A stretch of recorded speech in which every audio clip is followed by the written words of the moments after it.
अस्सलाम वालेकुम students, welcome back to smart Taleem. आपका लेक्चर नंबर 3 है बायो की। आप ऑलरेडी 10 ब्रांचेस पढ़ चुके हैं, सब ब्रांचेस। तो आज हम 11 ब्रांच से शुरू कर रहे हैं, टेक्सोनोमी। अच्छा, ये जो ब्रांचेस होती हैं, इनके जो वर्ड्स होते हैं, इसी के अंदर जो है पूरी डेफिनेशन छुपी होती है। टेक्सा मतलब ग्रुप ऑफ ऑर्गेनिज्म, नोमी गिविंग नेम्स। इट मीन्स कि जो ऑर्गेनिज्म के ग्रुप्स होंगे उनको जो हम नेम देंगे या उनकी क्लासिफिकेशन करेंगे, उस चीज़ को हम नाम क्या, किस चीज़ का नाम देंगे? टेक्सोनोमी का। अच्छा, इसकी प्रॉपर डेफिनेशन की तरफ आते हैं। Classification of organism into groups on the basis of similarities and differences. यानी कि ऑर्गेनिज्म को जो है आपने क्लासीफाई करना है ग्रुप्स में, किस चीज़ की बेस पे? सिमिलैरिटीज़ की बेस पे और डिफरेंसेस की बेस पे। सिमिलैरिटीज़ और डिफरेंसेस की बेस पे आपने ऑर्गेनिज्म को ग्रुप्स के अंदर डालना है। सिमिलैरिटीज़ क्या? कि मतलब ये ए है, बी, सी, ये तीनों डिफरेंट ग्रुप्स हैं।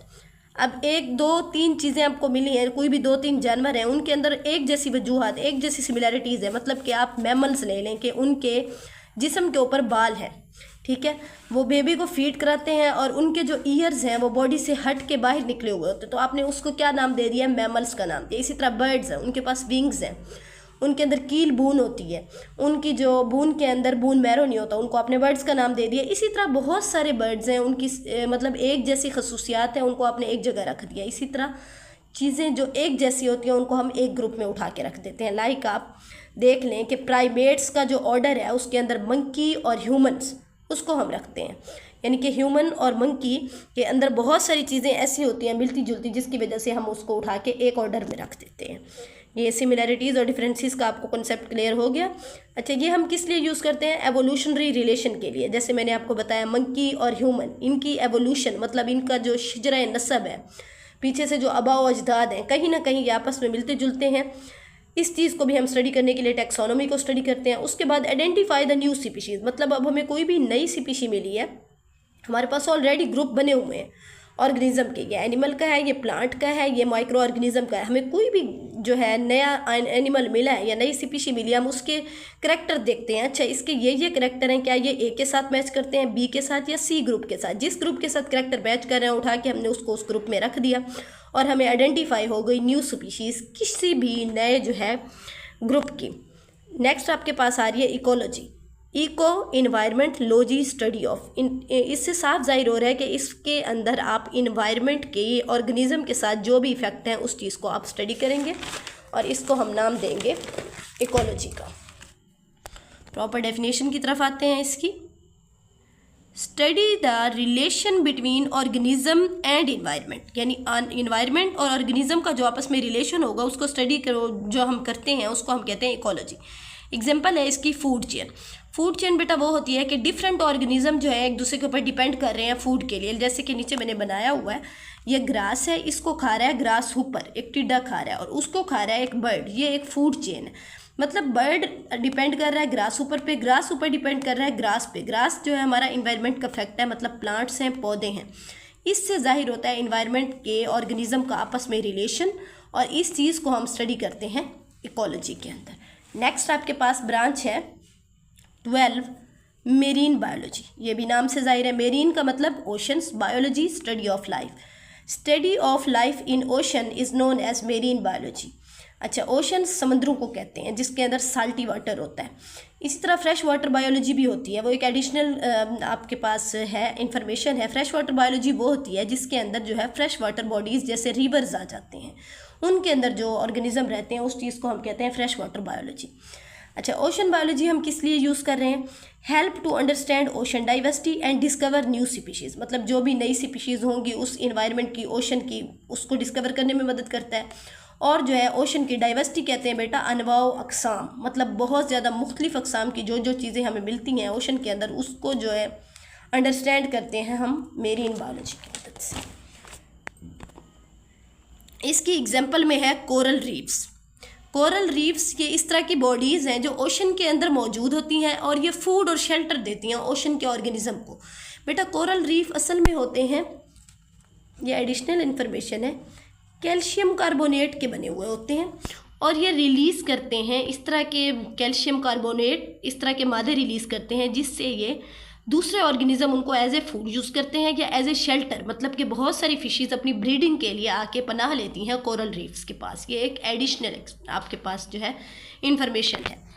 अच्छा, आपके पास नेक्स्ट आ जाती है 13 पैथोलॉजी। पैथो कहते हैं डिजीज़ को, हम कहते हैं ना पैथोजिन्स, पैथोजिन्स कहते हैं जर्म्स को, यानी जो डिजीज़ काजिंग जर्म्स होते हैं उसको हमने नाम दे दिया पैथोजिन्स। तो पैथो क्या हुई? डिजीज़, लॉजी स्टडी, मतलब पैथोलॉजी में हम किस चीज़ को स्टडी करेंगे? किसी भी डिजीज़ को स्टडी करेंगे। तो जब डिजीज़ का जहन में आता है तो फ़ौरन जहन में आता है डिजीज़ का अच्छा काज क्या होगा और उसको हम ट्रीट कैसे करेंगे। तो इसलिए study of disease, its cause, effects and treatment is known as pathology. Scientist study करते हैं how uncontrolled division of cell cause cancer, मतलब कैंसर एक डिजीज़ है, उसकी मिसाल दे रहे हैं कि साइंटिस्ट क्या करते हैं उसके अंदर ये देखते हैं कि जो है अनकंट्रोल्ड डिवीजन ऑफ सेल किस तरह कैंसर जो है काज करता है। अच्छा, 14 ब्रांच है आपके पास इम्यूनोलॉजी। इम्यूनोलॉजी नेम से जाहिर हो रहा है, इम्यून मतलब इम्यूनो मतलब इम्यून सिस्टम, लॉजी मतलब स्टडी। अच्छा, जो स्टडी होगी इम्यून सिस्टम और उसके कंपोनेंट्स की, उस चीज़ को हम नाम दे रहे हैं इम्यूनोलॉजी। अच्छा बेटा, इम्यून सिस्टम क्या होता है? मतलब हमारे अंदर कोई भी जर्म जो है दाखिल होता है हमारी बॉडी के अंदर, तो जो हमारे अंदर अल्लाह ताला ने कुदरती एक निज़ाम रखा है उस बीमारी से लड़ने का, उस चीज़ को हम नाम देते हैं क़ुव्वत मुदाफ़ियत या इम्यून सिस्टम। मतलब एक बंदे के अंदर, हर बंदे का इम्यून सिस्टम डिफरेंट तरीके से वर्क करता है और वो उसकी डाइट, उसके इन्वायरमेंट पे और उसकी बॉडी की सही होने की सलाहियत पे डिपेंड करता है। इम्यूनोलॉजी के क्या यूजेस हैं? हेल्प इन वैक्सीन डेवलपमेंट, ये हमें हेल्प करती है कि कोई वैक्सीन हमने कैसे बनानी है, और इम्प्रूव करती है इम्यून रिस्पॉन्स टू इन्फेक्शन। ज़ाहिर बात है जब हमें कोई डिजीज़ हो जाती है, लाइक हमें मलेरिया हुआ है तो हम उसके लिए वैक्सीन करवाएंगे।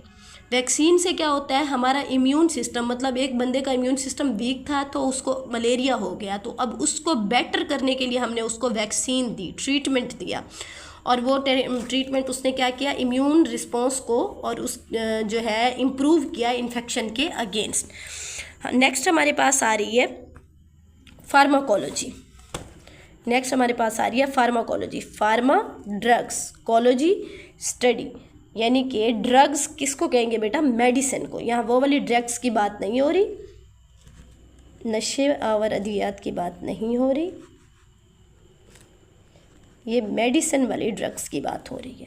Study of drugs and its effect on body is known as pharmacology. Help in new drugs development, ज़ाहिर बात है फार्माकोलॉजी में हम ड्रग्स की स्टडी कर रहे हैं तो हम ये भी पढ़ेंगे कि न्यू ड्रग्स किस तरह से बनाई जा सकती हैं। अच्छा, एक ड्रग का उन्होंने नाम लिख दिया है एंटीबायोटिक्स। एंटीबायोटिक्स क्या है? ये किल करती है बैक्टीरिया को, ट्रीट करती है बैक्टीरियल इन्फेक्शन को, मतलब बैक्टीरिया से हमें कोई भी इन्फेक्शन हो जाता है उसको ट्रीट करने के लिए हम क्या लेते हैं? एंटीबायोटिक्स लेते हैं। ये है हमारे पास फार्माकोलॉजी। ये थी हमारी जो है 15 तक ब्रांचेस हो गई हैं और हमारी जो है ब्रांचेस कंप्लीट हो गई हैं। नेक्स्ट जो हमारा लेक्चर होगा उसमें हम फर्दर पढ़ेंगे। कोई भी परेशानी हो, कोई भी मसला आप कमेंट सेक्शन में मुझे बता सकते हैं। ये भी बता सकते हैं कि किस तरह से कोई आपको परेशानी है या कोई मसला है, मैं हर चीज़ को सॉल्व करने की कोशिश करूँगी और आपको ज़रूर आंसर करूँगी। Stay connected. Thank you and अल्लाह हाफिज़।